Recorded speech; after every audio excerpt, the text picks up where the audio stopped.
Rain pounded the Oshodi underbridge like a drum. Water raced along the gutter, turning the road into a shining river. Horns blared. Wipers beat fast across the windshield of a black Bentley as it crawled through the traffic.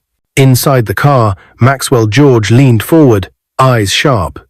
He had just left a board meeting and was heading home when he saw her, an old woman in a tattered brown Ankara dress, soaked and clinging to her thin body. Her hair was messy and wet. One hand held a wooden walking stick, the other hand stretched out, shaking. The rain washed down her face like tears. "Please, help me. I haven't eaten since yesterday," she whispered to a passing crowd that didn't stop. The world around Maxwell went quiet. His heart banged against his chest. He knew that voice. He knew that face. No, it couldn't be. Not here. Not like this. He pressed the brake. The Bentley stopped with a soft hiss. His driver glanced at him in the mirror, confused. Maxwell didn't wait. He opened the door, stepped out into the rain, and walked toward the woman. "Madam Amaka?" His voice cracked. The woman turned slowly. Her eyes were dull with hunger and cold. She squinted, trying to see through the curtain of rain. Her lips trembled, and for a second she looked ready to fall. "Madam Amaka, it's me," Maxwell said, now only a step away. "I am Maxwell. Maxwell George." The walking stick slipped. Her knees bent. The world tilted. Maxwell grabbed her before she hit the ground. 20 years earlier, Maxwell had been 7 years old, small and curious, in a big house with white walls and a blue swimming pool. His parents were away at a meeting. "Stay in the living room and watch cartoons," they had said. But the sweet blue water outside looked like candy, and the brave boy on TV had jumped into a lake. Maxwell wanted to be brave too. He pushed open the sliding door and walked outside. The pool winked at him. He dipped one foot in. It felt cold and exciting. He leaned closer, trying to touch the painted tiles at the bottom. His hand slipped. The water swallowed him. At first he thought it was a game. He kicked. He waved his arms. The water pushed him deeper. His chest burned. He tried to scream, but the pool filled his mouth. He couldn't breathe. He was sinking like a stone. Then arms wrapped around him. Strong hands. A woman's voice shouting his name through the water. He felt himself pulled up, up, up. Air hit his face. He coughed and coughed. The woman, his nanny, held him tight, one arm under his back, the other slicing the water as she swam. "Maxwell, stay with me," she cried. She dragged him out and rushed inside. She didn't wait for a driver or a guard. She wrapped him in a towel, grabbed the car keys, and drove like a storm to the hospital. Doctors ran to meet them. Bright lights, beeping machines, a mask over his face. Air, blessed air. He lived. When his parents came back, they found a frightened boy and a soaked nanny. The doctors said the nanny's quick action had saved his life. But days later, after the house grew quiet, Maxwell heard angry voices behind a closed door. He didn't understand all the words, but he heard enough to know the truth hurt. Careless, irresponsible. She should have watched him. They sent him abroad to school soon after. By the time he returned as a young man, the nanny was gone. No one knew where she lived. Her name was a soft echo in the halls.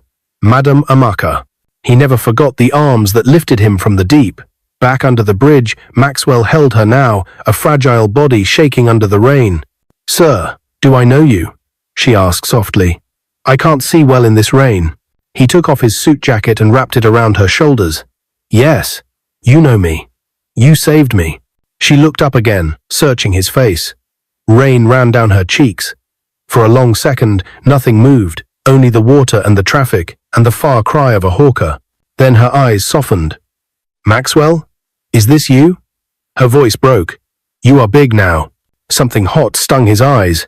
"Yes, it's me." She tried to smile, but her lips trembled. "See where life has placed me," she said in a voice so small he could barely hear it. "Please, help me to eat tonight." "You will not beg again," Maxwell said, firm and gentle. He lifted her carefully and guided her to the car. He didn't care that her wet wrapper would stain the leather seats. He didn't care that his clothes were soaked. He cared only that she was breathing. His driver opened the back door, shocked. "Ogre, hospital." "Now," Maxwell ordered. They sped off, tires cutting through the water. Inside the car, Madame Amaka shivered. Maxwell turned up the heat and held her hand. Her fingers were cold, bird-light in his palm. "When did you last eat?" he asked. "Yesterday morning," she whispered. "I walked and walked. People looked away. I was so tired. My sons, Jerry and Jacob, they—" Her voice broke and faded. She swallowed hard. "Please don't let me sleep." "You're safe," Maxwell said. "Stay with me. We're almost there." He pressed a button on the console. "Call Dr. Hassan," he said. The car connected. A calm voice answered. "Maxwell," the doctor said. "What's wrong?" "I'm bringing someone in." Elderly woman. Weak. Soaked from the rain. She hasn't eaten. She's shaking. "I'll be ready," Dr. Hassan replied. "Come straight to emergency." Streetlights streaked across the window as the Bentley flew through the city. The rain softened to a grey mist.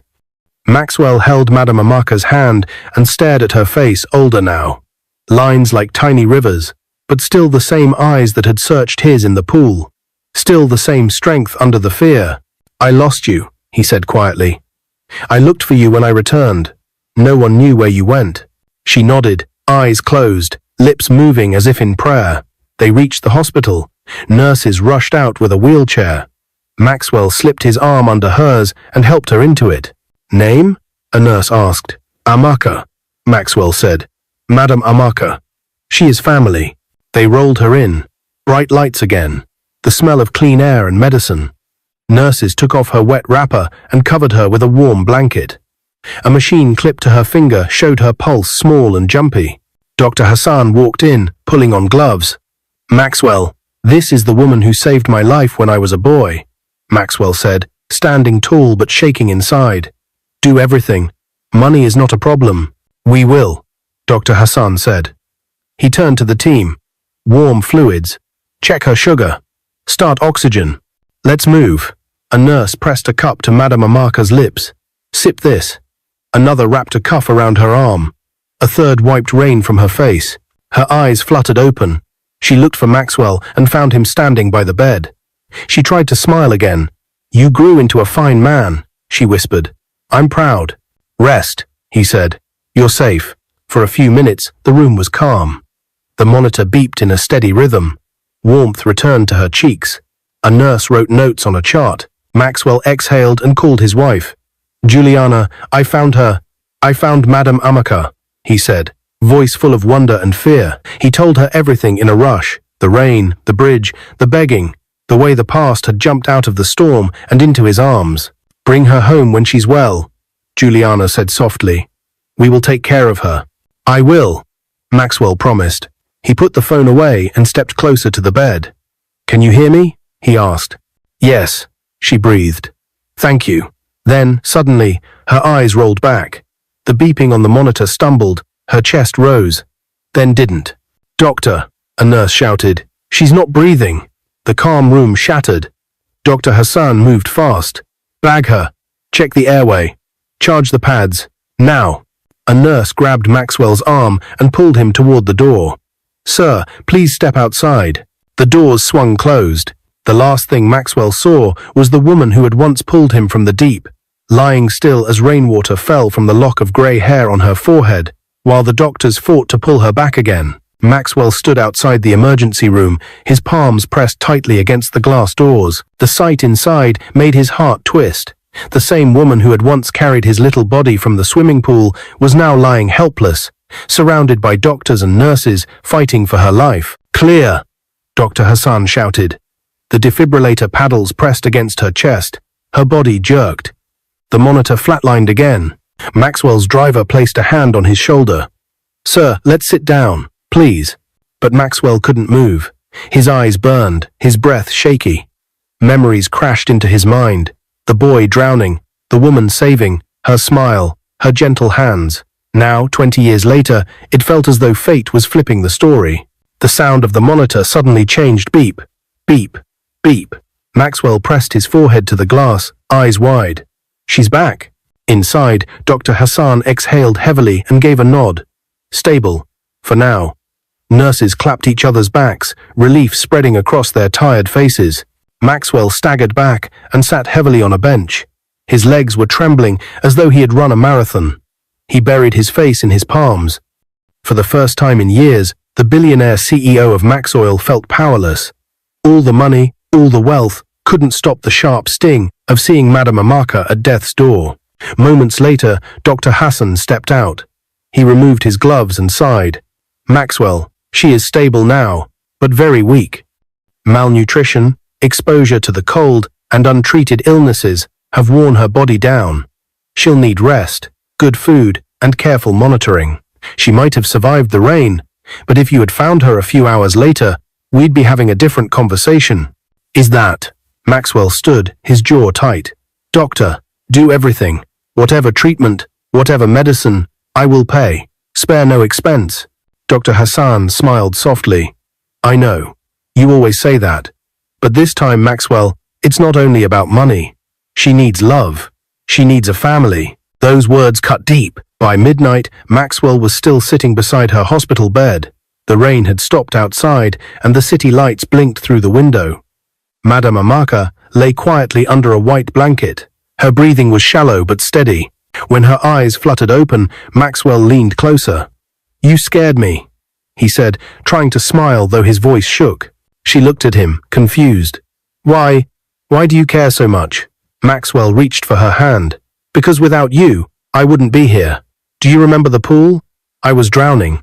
You jumped in and saved me. Her lips parted slowly, as though pulling memory from the past. Ah, the pool. You were just a boy, small and stubborn. A weak chuckle escaped her throat. Yes, and you risked your life for me. He paused, his eyes glistening. I never got the chance to thank you. They sent me abroad, and when I came back, you were gone. I looked for you. No one knew where you went. Madame Amaka's eyes filled with tears. Life was not kind, Maxwell. I worked hard, thinking my 2 sons would lift me out of poverty. But... Her voice trembled. Jerry and Jacob, they died in an accident. People called me cursed, a witch. I lost everything. I lost my home, my dignity. And now... She turned her face away. You see me begging under a bridge.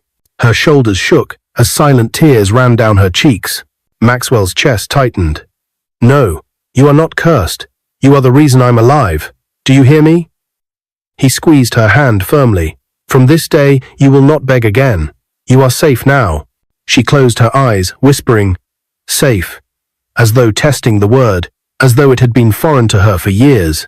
At dawn, Juliana, Maxwell's wife, arrived at the hospital with a shawl wrapped around her shoulders. Her face was full of worry until she stepped into the room and saw Madame Amaka breathing calmly. Is this the woman you told me about? Juliana asked in a low tone. Yes. Maxwell nodded. This is her. Juliana stepped closer to the bed, her eyes soft. Mama, welcome back. You are family now. You'll never suffer again. Madame Amaka turned weakly toward her. Bless you, my daughter. Juliana brushed her hair gently, just as one would a mother. The sight filled Maxwell with a warmth he hadn't felt in years. He realized something then. Fate had given him a second chance, not to repay a debt, but to rewrite the story of a woman who once carried him from the edge of death. But as he stood there, watching her fragile frame rest peacefully, a sharp fear clawed at his chest. What if this second chance was too short? The thought was like thunder rolling in the distance, loud, heavy, and unavoidable. And that fear left Maxwell staring into the morning light, his jaw clenched, his heart whispering a silent vow. I will not lose her again. The following afternoon, a convoy of black SUVs rolled into the gated mansion of Maxwell George. The tall iron gates swung open, and security men saluted as the cars drove past. Inside the first car sat Maxwell, his wife Juliana, and Madame Amaka, now dressed in a fresh wrapper, her frail body leaning back into the soft leather seats. For the first time in years, she felt the comfort of a car that didn't smell of rust or fuel, the scent of clean leather, the quiet hum of the engine, the soft whisper of air conditioning. It was almost too much for her. She pressed her palms together on her lap, as though afraid this dream would end once the doors opened. Relax, Mama, Juliana said with a smile. This is your home now. Madame Amaka's lips trembled. Home? Yes, Maxwell replied firmly. My home is your home. You're not a beggar. You are family. Tears filled her eyes. She turned her head away to hide them, but Juliana reached over and squeezed her hand. No more tears, Mama, only joy from now on. The car stopped at the entrance of the mansion. The doors opened and Maxwell stepped out first. He walked to the other side and helped Madame Amaka down carefully. She leaned on her wooden walking stick, but her steps were weak. Maxwell slipped his arm around her shoulder to support her. The mansion stretched before her, massive and glowing under the Lagos sun. White walls rose high with balconies, glass windows reflecting the sky. A fountain danced in the middle of the driveway. Green gardens trimmed like velvet carpets lined the path. Madame Amaka gasped. This is where you live? Yes, Maxwell said softly. And now, it is where you will live too. They entered through the tall wooden doors. The floor shone like a mirror, marble tiles catching the light from the chandelier above. Servants lined up, bowing in respect. At that moment, a small voice echoed from the stairs. Daddy! A 6-year-old girl with bouncing braids ran down the steps. She wore a pink dress and held a teddy bear in one hand. She stopped halfway when she saw the old woman beside her father. Her big eyes blinked with curiosity. Amara, come, Maxwell called gently. I want you to meet someone special. The girl ran into his arms, and he lifted her up. This is Madame Amaka. She's the woman who saved me when I was your age. Amara's eyes widened. She turned to the old woman and whispered, She saved you. Yes, Maxwell said. Without her, I wouldn't be here. And without me, you wouldn't be here either. Amara tilted her head, studying the wrinkled face and tired eyes of Madame Amaka. Slowly, she smiled. Grandma? The word cut through the air like music. Madame Amaka's lips parted in shock. She touched her chest with trembling fingers. Grandma? She repeated softly, as though tasting honey for the first time in years. Yes, Amara said proudly. From today, you are my grandma. Juliana covered her mouth, her eyes glistening. Maxwell swallowed hard, his throat thick with emotion. And in that golden moment, Madame Amaka, once rejected by the world, was reborn as a grandmother in a home full of happiness. The days that followed were filled with warmth. Madame Amaka was given a large room overlooking the garden. Nurses visited daily to check on her health. Servants brought her meals rich with soup, yam, and fish. At first, she ate slowly, carefully, as though afraid someone would snatch the plate away. But soon, her strength began to return. She spent her afternoons sitting in the garden with Amara, telling folk tales under the mango tree. Her voice was soft but steady, painting pictures of tortoises, wise kings, and brave daughters. Amara would laugh, clap her hands, and beg, Tell me one more, Grandma, please. Juliana often watched from the balcony, her heart swelling. Look at them, she whispered to Maxwell one evening. It's like they've known each other forever. Maxwell nodded. It feels like the missing piece of our family has returned. But while joy filled the house, shadows still lingered in Madame Amaka's eyes. One night, as Juliana tucked Amara into bed, she overheard Madame Amaka whispering in prayer. God, why did you take Jerry and Jacob? Why leave me alone to suffer? Her voice broke. If this is my second chance, please don't take it away too soon. Juliana stepped quietly back, her chest heavy. She knew there were wounds even a mansion could not heal. 2 weeks later, Maxwell hosted a dinner for his board of directors. Wealthy men and women gathered in the dining hall, the table glittering with silver plates and glasses of wine. They laughed, spoke of oil prices and politics. But halfway through the evening, a sudden silence fell. Madame Amaka had walked slowly into the hall, wearing a simple wrapper and scarf. She didn't look like the others, but she stood tall, her stick tapping the floor. Who is this? One guest whispered. Maxwell rose to his feet. This is Madame Amaka, he announced proudly. She is the reason I am alive today. Without her, Maxwell would not exist. Show her respect. Oh, team. The room went still. Then, slowly, one by one, the guests stood. Some bowed their heads, others clapped politely. But in Madame Amaka's ears, their respect was louder than thunder. Her eyes met Maxwell's, and she gave him a small smile, the kind of smile only a mother gives when her child becomes a man. Yet, as applause filled the hall, Maxwell noticed something. Her hands were trembling again, the same way they had in the rain, and deep inside, a chill ran through him. Was fate warning him that time was running out? The mansion had grown brighter since Madame Amaka arrived. Her laughter mixed with Amara's giggles as they told stories in the garden. Even the staff moved differently, lighter, happier because of the warmth she carried. But Maxwell couldn't shake a quiet fear that followed him everywhere. At night, when the house slept, he often stood by her bedroom door, listening to the soft rhythm of her breathing. Every time she coughed or stirred, his chest tightened. He remembered the hospital monitor, the flat line, the frantic doctors. He had almost lost her once. He couldn't bear the thought of losing her again. One rainy evening, weeks after the dinner with the board, Maxwell entered her room and found her sitting by the window. The rain blurred the glass, and she held Amara close on her lap. "Grandma, tell me again," Amara begged. "How did you save Daddy when he was a boy?" Madame Amaka smiled faintly, her thin fingers stroking the child's hair. "Ah, your father was always stubborn. He thought he could swim like the boys he saw on TV. But water doesn't forgive. It pulled him down, fast and deep." Her eyes softened as she remembered. "I didn't think. I just jumped. And God gave me the strength to pull him out." Amara's eyes sparkled.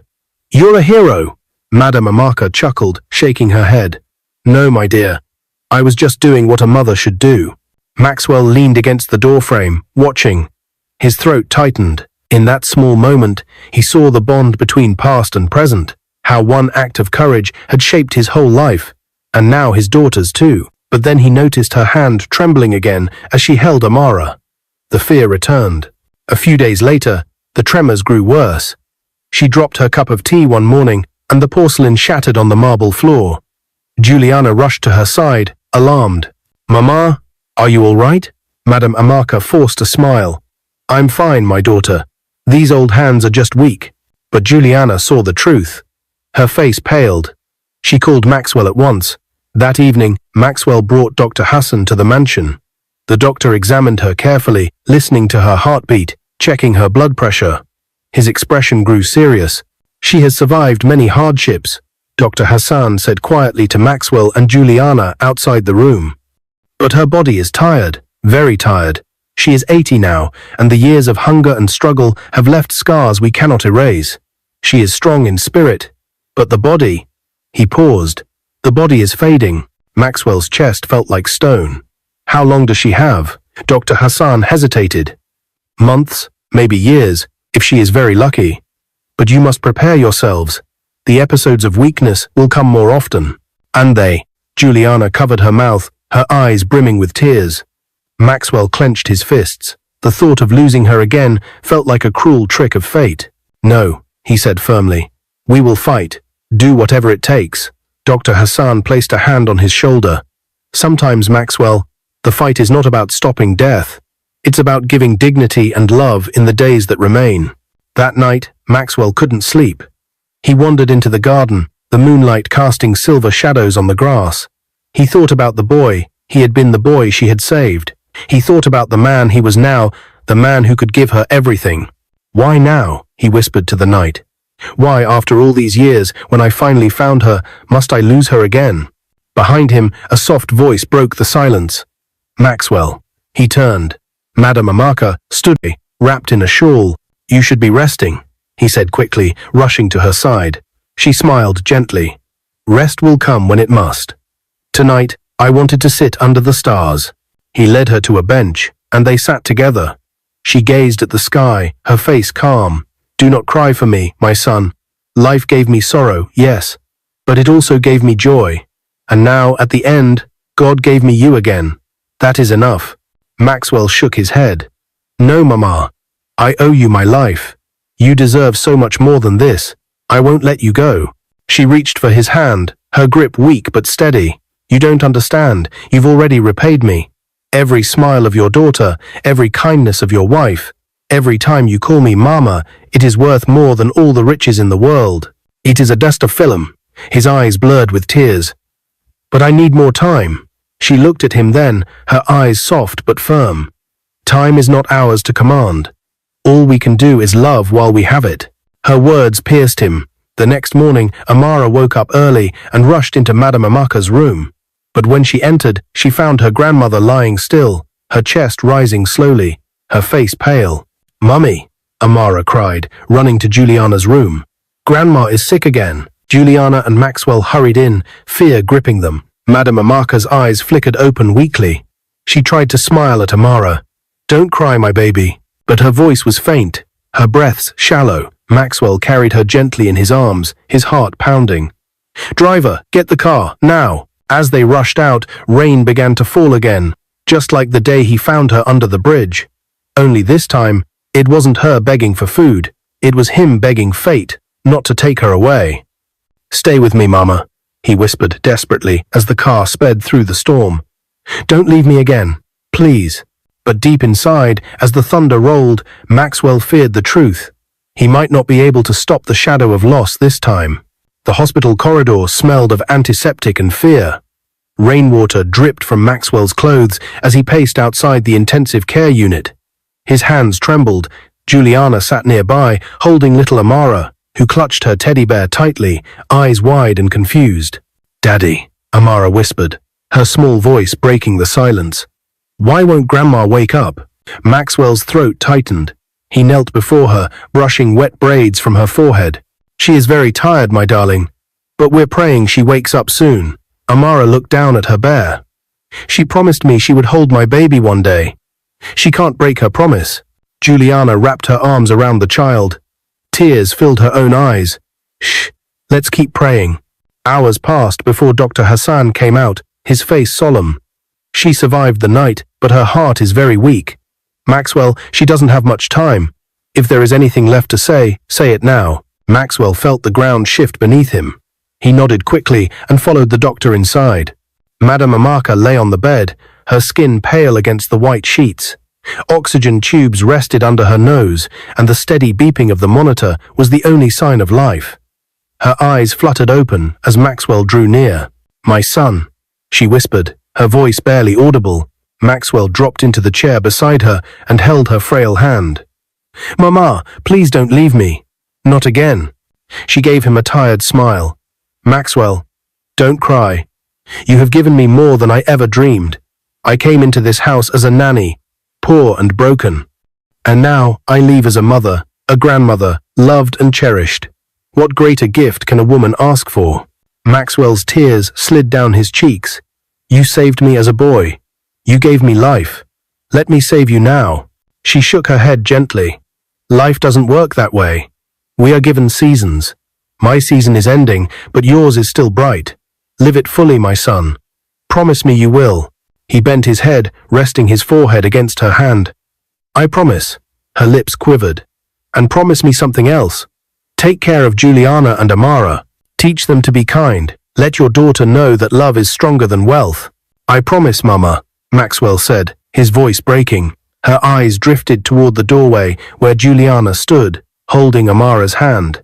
"Bring her closer," she whispered. Juliana guided Amara to the bedside. The little girl climbed onto the bed carefully, her teddy bear clutched tight. She placed it beside her grandmother. "Grandma," Amara said softly, "don't go. You promised to carry my baby when I grow up." Tears rolled down Madame Amaka's cheeks. She stroked the child's face with trembling fingers. "My sweet Amara, I may not carry your baby in my arms, but I will watch over you from heaven. Every smile, every step you take, I will be there." "No," Amara cried, shaking her head. "I want you here." Juliana pulled the girl close, her own tears spilling. Maxwell bowed his head, his shoulders shaking. Madame Amaka's breathing grew shallower. Her eyes found Maxwell's again. "Remember, love, above all." Her fingers tightened slightly around his hand. Then, slowly, her grip loosened. The monitor gave one long, piercing sound. "Doctor!" Maxwell shouted, leaping up. Nurses rushed in, Dr. Hassan barking orders. They pressed the paddles against her chest. Her body jerked once, twice, but the monitor stayed flat. After a final attempt, Dr. Hassan lowered his hands, his voice heavy. "Time of death. 4:12. The room froze. Silence pressed in like stone. Maxwell's legs buckled. He sank into the chair, burying his face in his hands. Juliana held Amara close as the child sobbed into her mother's gown. The woman who had once saved a drowning boy was gone. She left little Amara behind. 2 days later, the family gathered under a large white canopy at the cemetery. A choir sang softly as mourners filled the chairs. Maxwell stood at the front, dressed in black agbada, his face solemn. Beside him were Juliana and Amara, holding hands tightly. When the coffin was lowered into the ground, Amara broke down. "Grandma, don't leave us," she cried. Maxwell lifted her up, pressing her head against his chest, his own tears falling freely. He stepped forward, taking a handful of sand. His hand shook as he dropped it on the coffin. "Rest, Mama," he whispered. "You will never be forgotten." One by one, the mourners followed. Flowers rained into the grave. The choir's song rose higher, mingling with the cries of the family. Juliana leaned against Maxwell, her voice trembling. "She gave us so much in so little time." "Yes," Maxwell said hoarsely, "and because of her, we know what true kindness is." In the weeks that followed, the mansion felt different. Her laughter was gone, her stories silenced, yet traces of her lingered everywhere, the chair in the garden where she sat, the scarf left on her bed, the teddy bear Amara kept close at night. One evening, as the sun dipped low, Maxwell gathered his family in the living room. He held a framed photo of Madame Amica, taken just weeks before she passed. She was smiling, her eyes bright, her headscarf neatly tied. "This woman," Maxwell began, his voice steady, "was more than a nanny. She was the reason I am alive. She taught me that love and sacrifice matter more than wealth, and though she has left us, her spirit will live on through us." Juliana wiped her eyes, nodding. Amara hugged the photo tightly. "Daddy," she whispered, "when I grow up, I will tell my children about Grandma. I will tell them she was brave and kind." Maxwell smiled through his tears. "That is the greatest way to honor her." He lifted his eyes toward the ceiling, where the chandelier lights glowed softly. In that quiet moment, he felt her presence, gentle, strong, watching over them. And deep within his heart, Maxwell knew, though Madame Amica's body rested beneath the earth, her legacy would never die. Her love had saved him once, and even in death, it would save them all. What is your view about this story? Where are you watching from? If you enjoyed this story, comment, share, and subscribe to our channel for more interesting stories.